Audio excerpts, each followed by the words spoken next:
Easter, 1916, by William Butler Yeats. I have met them at close of day, coming with vivid faces from counter or desk among gray 18th century houses. I have passed with a nod of the head or polite meaningless words, or have lingered a while and said polite meaningless words, and thought, before I had done, of a mocking tale or a gibe, to please a companion, around the fire at the club, being certain that they and I but lived where motley is worn, all changed utterly, a terrible beauty is born.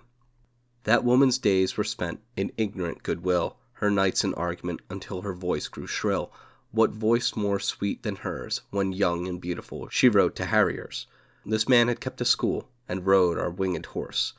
This other, his helper and friend, was coming into his force. He might have won fame in the end, so sensitive his nature seemed, so daring and sweet his thought.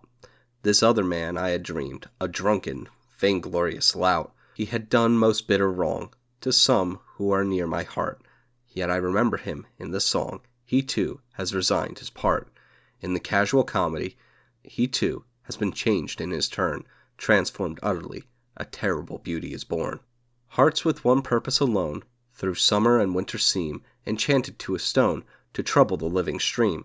The horse that comes from the road, the rider, the birds that range, from cloud to tumbling cloud, minute by minute they charge. A shadow of cloud on the stream changes minute by minute.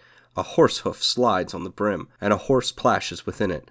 The long-legged moor-hens dive, and hens to moor-cocks call. Minute by minute they live, the stones in the midst of all.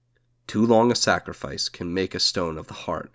Oh, when may it suffice that its heavens part, our part, to murmur name upon name, as a mother names her child, when sleep at last is come on limbs that had run wild. When is it but nightfall? No, not night, but death. Was it needless death after all? For England may keep faith.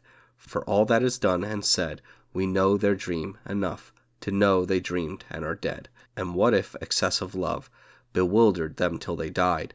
I write out in a verse, Macdonough and Macbride, and Conley and Pierce, now in time to be, wherever green is worn, are changed utterly, a terrible beauty is born.